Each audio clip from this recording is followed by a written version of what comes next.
She walked into that luxury car dealership wearing a simple brown skirt and modest top, and they treated her like she didn't belong there. But what nobody expected was that she would walk out owning every single car on that lot, the building itself, and the jobs of every person who dismissed her. This is the story of Isabella Chen, a 46-year-old woman who built a tech empire from her garage and learned the hard way that respect isn't given freely in America. When you're a minority, woman who doesn't dress the part, what happened that Tuesday afternoon in March 2023 at Premier Motors wasn't just discrimination, it was the biggest financial mistake in automotive retail history. Picture this: a woman who survived homelessness as a child, worked 3 jobs through college, and created software that revolutionized online security, walking into a dealership with $2.8 million in liquid assets, ready to buy fleet vehicles for her company. Instead of receiving service, she received condescension. Instead of respect, she got racism wrapped in corporate politeness.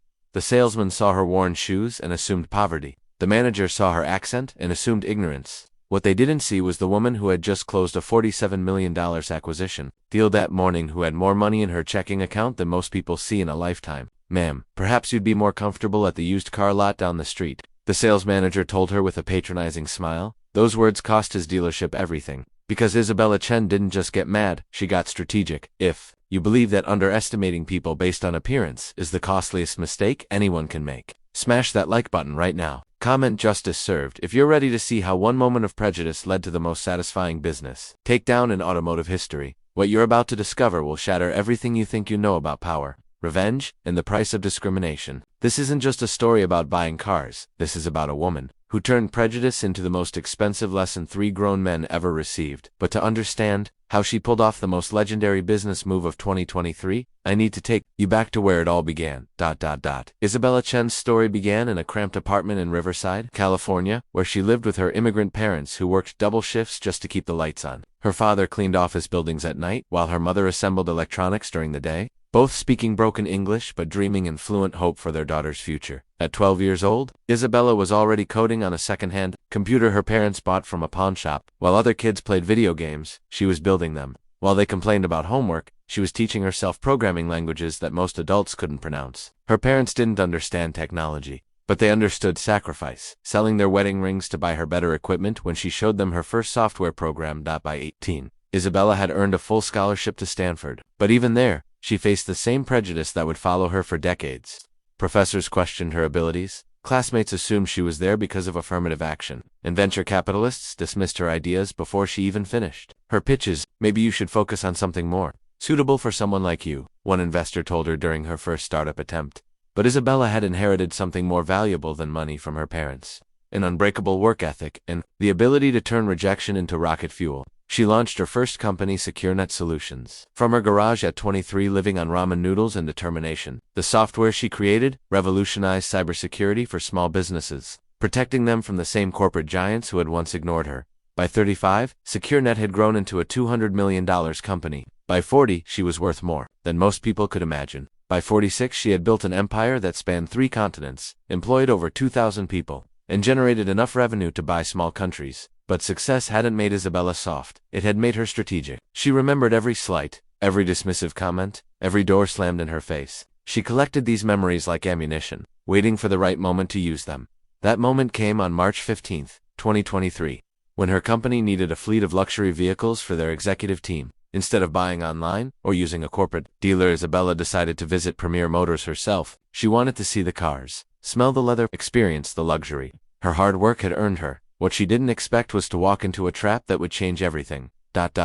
Premier Motors wasn't just any dealership, it was the crown jewel of luxury automotive retail in Orange County, owned by 3 partners who had built their reputation on exclusivity and their fortune on keeping certain people out. Richard Blackstone, the lead partner, came from old money and older prejudices. His family had owned car dealerships since the 1950s, back when discrimination was legal and profitable. Blackstone's right-hand man was Trevor Morrison, the general manager who prided himself on reading people the moment they walked through the door. Trevor had perfected the art of polite discrimination, never saying anything explicitly racist or sexist, but making it crystal clear who belonged in his showroom and who didn't. His favorite phrase was maintaining our clientele standards, which everyone understood meant keeping out anyone who didn't look like their typical customer.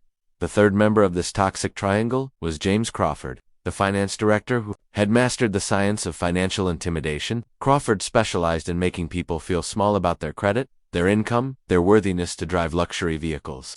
He kept detailed files on every customer, including notes about their appearance, accent, and likelihood to complete purchase. These three men had built Premier Motors into a $50 million annual revenue machine. But their success came with a dangerous blind spot. They had become so comfortable in their bubble of privilege that they couldn't recognize real wealth when it walked through their door wearing modest clothes. The morning of March 5th, Blackstone, Morrison, and Crawford were celebrating their biggest month ever. They had just closed deals on 3 Bentleys, 2 Lamborghinis, and a custom Rolls-Royce. Their commission checks were fat, their egos were inflated, and their guard was completely down.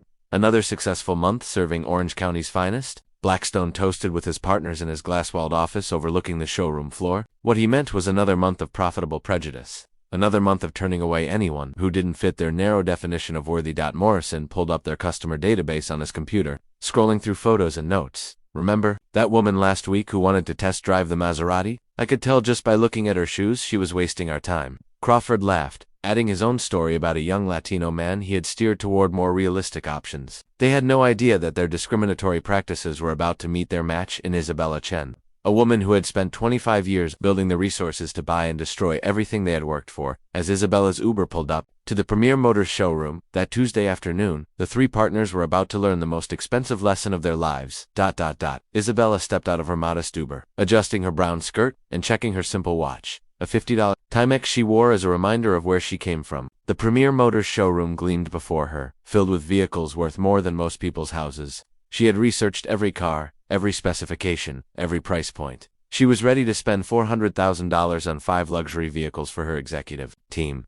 The moment she walked through the glass doors, she felt the familiar sting of judgment. Trevor Morrison, the general manager, looked up from his mahogany desk and immediately assessed her worth based on her appearance. Her modest clothing, worn leather purse, and lack of designer accessories triggered his internal alarm system. This woman didn't belong here. "Can I help you?" Morrison asked, his tone already dismissive. He didn't stand up, didn't extend his hand, didn't offer the warm welcome that Premier Motors was supposedly famous for. Instead, he remained seated, making it clear that she was interrupting something more important. "I'm interested in purchasing several vehicles for my company," Isabella replied, her voice steady despite the obvious coldness in his reception. "I'd like to see your BMW 7 Series, the Mercedes S-Class, and perhaps a few Audis for our executive fleet." Morrison exchanged a look with James Crawford, who had emerged from his finance office to observe the interaction. Both men had perfected the art of reading people within seconds, and everything about Isabella screamed "time waster" to their prejudiced eyes. "Ma'am, those are very expensive vehicles," Crawford interjected with condescending patience.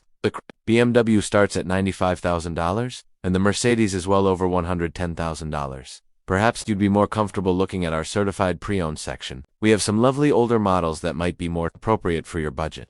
Isabella felt the familiar burn of discrimination, but this time it was different. She wasn't a struggling college student or a young entrepreneur trying to prove herself. She was a multimillionaire, being treated like a charity case because of how she looked.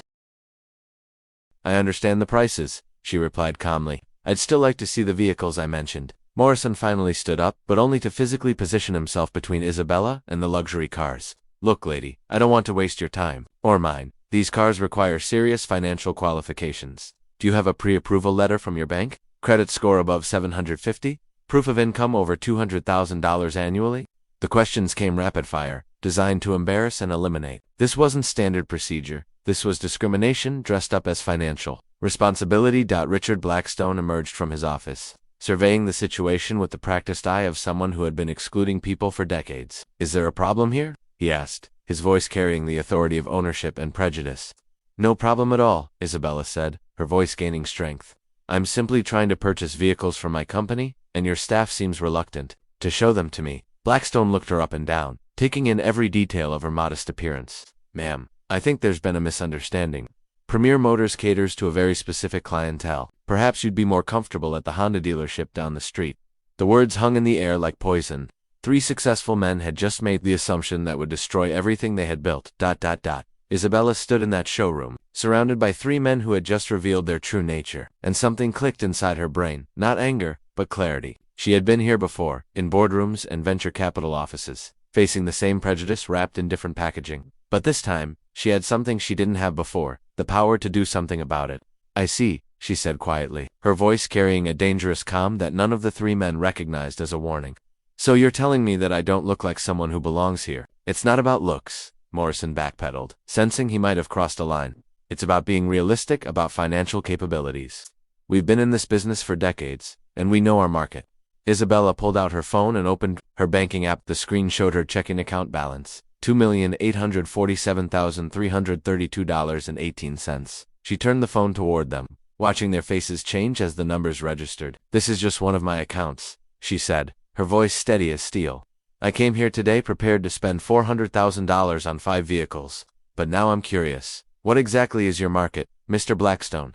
The 3 men exchanged panicked glances. Blackstone tried to recover, his salesman instincts kicking in. "Please, there's been a misunderstanding. Let me personally show you our finest vehicles. Trevor, prepare the BMW for a test drive." But Isabella was no longer interested in their cars. She was interested in their business. "Actually, I'd like to speak with someone about the financial structure of this dealership. Are you gentlemen the owners?" "We're partners, yes," Crawford answered cautiously, unsure where this was heading. Isabella smiled for the first time since entering the showroom, but it wasn't a friendly smile. It was the smile of a predator who had just found her prey. "Excellent. I assume you have business loans, property, mortgages, inventory financing?"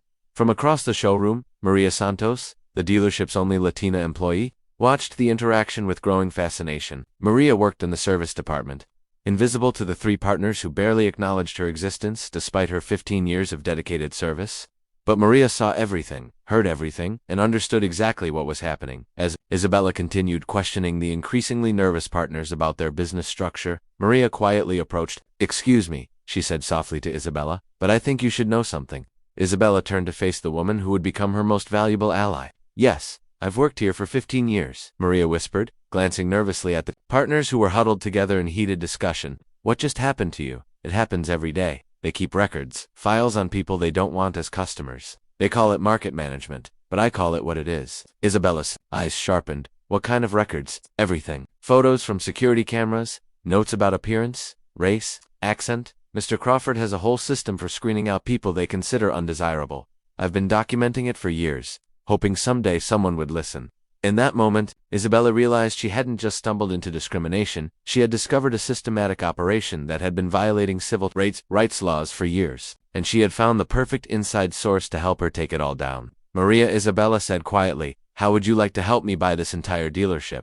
Over the next 3 weeks, Isabella and Maria orchestrated the most methodical takedown in automotive history. Maria, who had been overlooked and undervalued for 15 years, suddenly became the most important employee at Premier Motors, though the 3 partners had no idea why she was staying late, accessing computer systems, and documenting everything. With forensic precision, Isabella established a secure communication channel with Maria through encrypted messaging apps. Every night, Maria would photograph discriminatory files, record conversations, and document the systematic exclusion practices that had made Premier Motors profitable. The evidence was staggering. Crawford's files contained photos and notes on over 300 potential customers who had been dismissed based on race, gender, age, or appearance. "Look at this," Maria whispered during one of their secret meetings in a coffee shop 3 miles from the dealership. She showed Isabella a spreadsheet on Crawford's computer titled Customer Quality Assessment. Each rejected customer was rated on a scale from 1 to 10 based on appearance, professionalism, speech patterns, and cultural fit. Isabella photographed every document, her tech background allowing her to organize the evidence into an unassailable case. But she wasn't just collecting proof of discrimination, she was researching the business itself.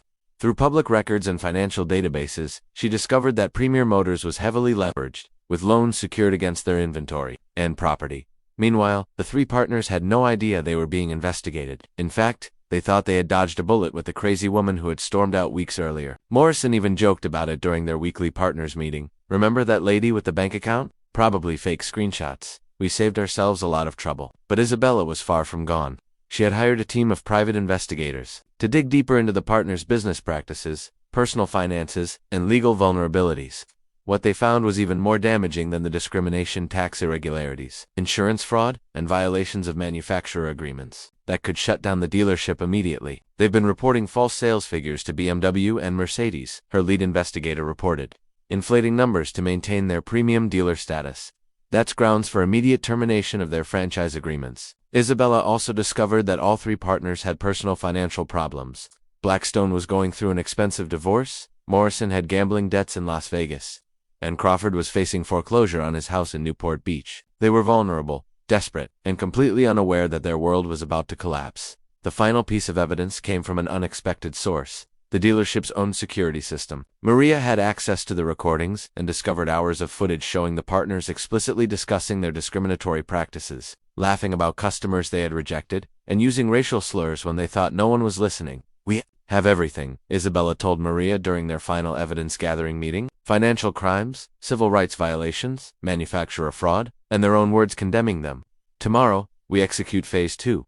Maria smiled nervously. "What's Phase 2? Isabella's eyes gleamed with anticipation. "Tomorrow I walk back into Premier Motors, but this time, I'm not leaving empty-handed." Isabella spent the night before her return to Premier Motors like a general preparing for the most important battle of her career. In her home office, surrounded by 3 monitors displaying financial documents, legal precedents, and acquisition strategies, she finalized the plan that would make automotive history. Her first call was to Marcus Goldman, the most ruthless corporate attorney in California. "Marcus, I need you to prepare 3 things: a discrimination lawsuit with federal civil rights violations, a formal complaint to BMW and Mercedes corporate, and a cash purchase offer for Premier Motors that they can't refuse." "Isabella, what exactly are you planning?" Goldman asked, his voice mixing curiosity with concern. "I'm going to give them a choice," she replied. "Sell me their business for exactly what they owe on their loans, or lose everything in court and bankruptcy. Sometimes the best revenge is just good business." Her second call was to her banker. "I need $4.2 million in certified funds available immediately. Wire transfer capability, cashier's checks, whatever it takes to move fast." The banker, who had handled Isabella's accounts for years, didn't question the unusual request. Meanwhile, Maria was playing her part perfectly. She arrived at Premier Motors early, as she had for 15 years, but today she carried a hidden recording device and a secure phone connected directly to Isabella's legal team. Every conversation, every discriminatory comment, every violation would be documented in real time. The 3 partners arrived at their usual time, completely oblivious to the trap closing around them. Blackstone was stressed about his divorce proceedings. Morrison was fielding calls from Las Vegas creditors, and Crawford was frantically trying to restructure his mortgage payments. They were already wounded animals. Isabella was about to finish them off. "Good morning, gentlemen," Maria said with unusual cheerfulness. "Beautiful day for business, isn't it?" Morrison barely looked up from his phone. "Yeah, whatever. Just make sure the showroom is perfect. We have that big BMW corporate inspection next week." If only he knew that BMW corporate had already received a detailed complaint about Premier Motors' discriminatory practices, complete with video evidence and financial irregularities. The inspection would be more like an execution. At 10:47 a.m., Isabella's phone buzzed with a text from Maria. "All 3 partners are here. Crawford is in his office reviewing loan documents." Perfect timing. Isabella smiled, adjusting her outfit, the same brown skirt and modest top she had worn 3 weeks earlier. But this time, she carried a different accessory, a leather briefcase containing the power to destroy or acquire everything the 3 partners had built. She called her Uber, the same service she had used for her first visit. The driver, coincidentally, was the same man who had brought her before. "Back to the car dealership?" he asked. "Yes," Isabella replied, her voice calm but her eyes burning with anticipation.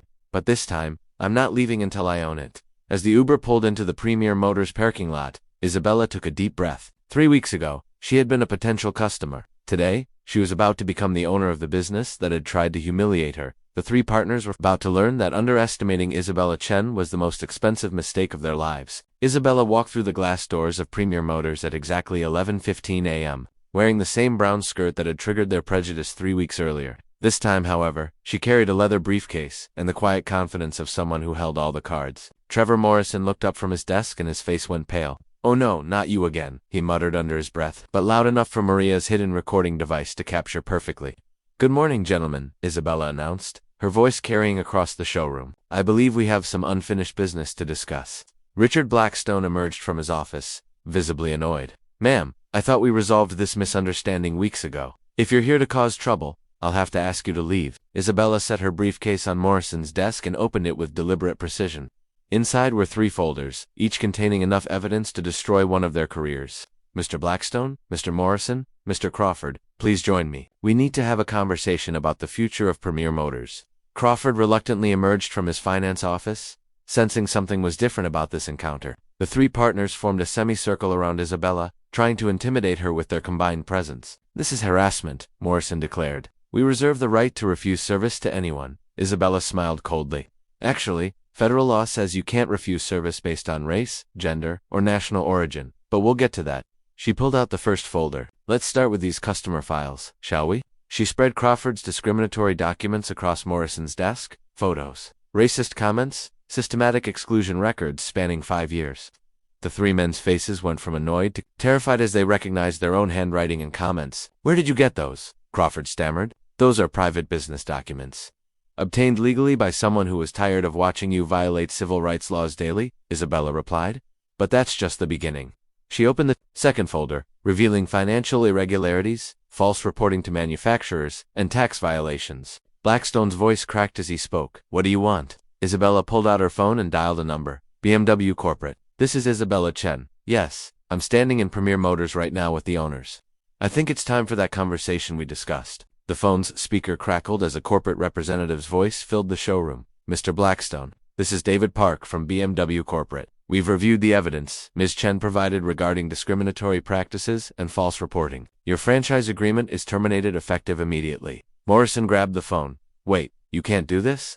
This is our livelihood. You should have thought about that before systematically violating both civil rights laws and your franchise obligations," the BMW representative replied before hanging up. Isabella opened the third folder, revealing Mercedes and Audi termination letters. "I took the liberty of contacting all your manufacturers. Amazing how quickly they respond when you provide documented evidence of discrimination and fraud."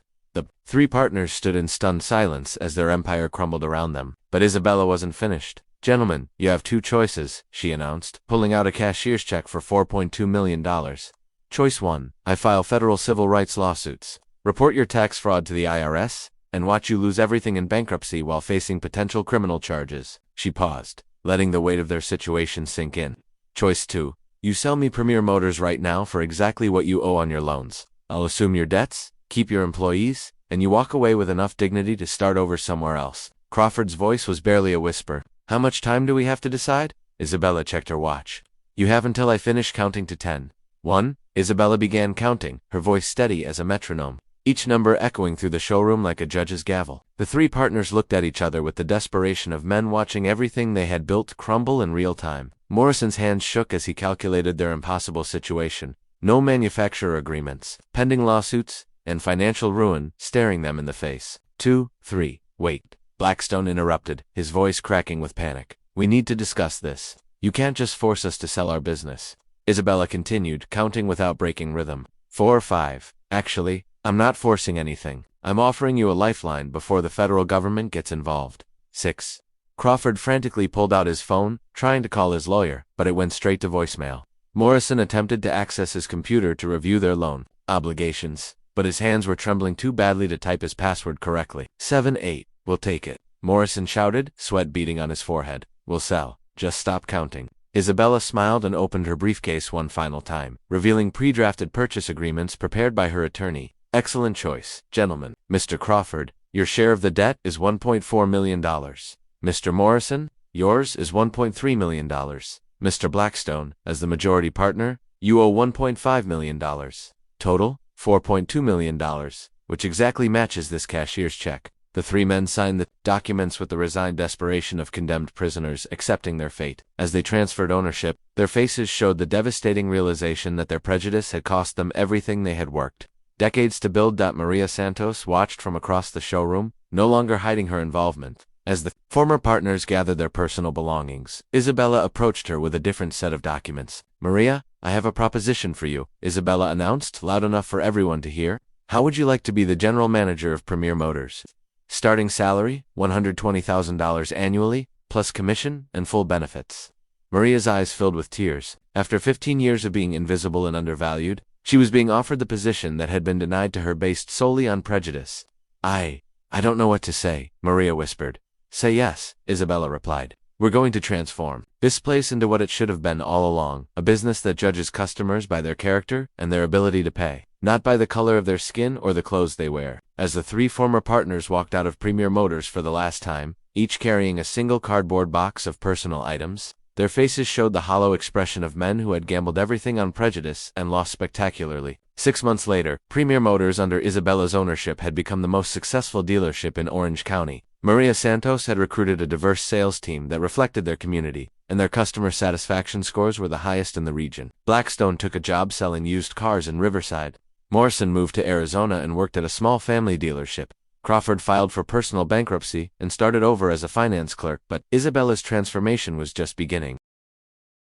3 months after Isabella Chen walked out of Premier Motors as its new owner, the transformation was nothing short of miraculous. The dealership that had once been a monument to discrimination had become a beacon of inclusion and excellence. Sales had increased by 340%, customer satisfaction scores reached record highs, and the waiting list for employment stretched across 3 counties. Maria Santos stood in the same spot where she had once been invisible, now managing a team of 12 diverse sales professionals who spoke 7 languages and represented every community in Orange County. The discriminatory customer files had been destroyed, replaced by a simple philosophy posted in the lobby: "We serve everyone with dignity, respect, and excellence." Isabella had kept her promise. Not only had she transformed Premier Motors, but she had used her acquisition as a catalyst for change throughout the automotive industry. She established the Chen Foundation for Business Equality, providing loans and mentorship to minority entrepreneurs who faced the same discrimination she had encountered. The 3 former partners learned different lessons from their downfall. Blackstone eventually wrote a public apology, acknowledging how his prejudice had destroyed his life's work. Morrison sought therapy for his gambling addiction and began volunteering with immigrant communities. Crawford used his bankruptcy as motivation to become an advocate for fair lending practices. But the most powerful transformation belonged to Isabella herself. She realized that true success wasn't just about building wealth, it was about using that wealth to tear down the barriers that had once blocked her path. Every morning, she looked at Premier Motors and saw proof that prejudice isn't just morally wrong, it's economically stupid. When people underestimate you based on how you look, where you come from, or what you're wearing.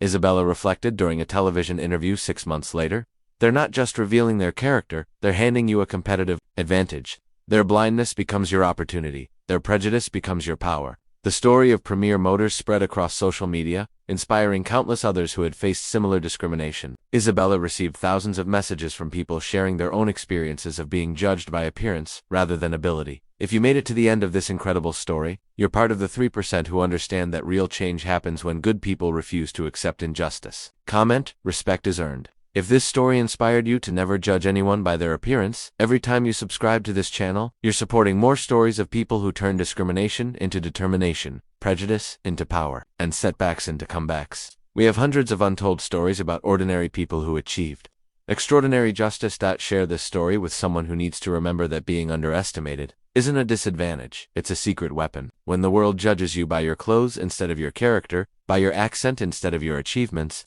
remember Isabella Chen and know that your moment of vindication is coming. The most expensive mistake anyone can make is underestimating someone based on what they see instead of understanding who they truly are. Isabella Chen, your reaction matters. Your share matters. Your belief in justice matters. Because somewhere right now, someone is walking into their own Premier Motors moment, and they need to know they're not alone.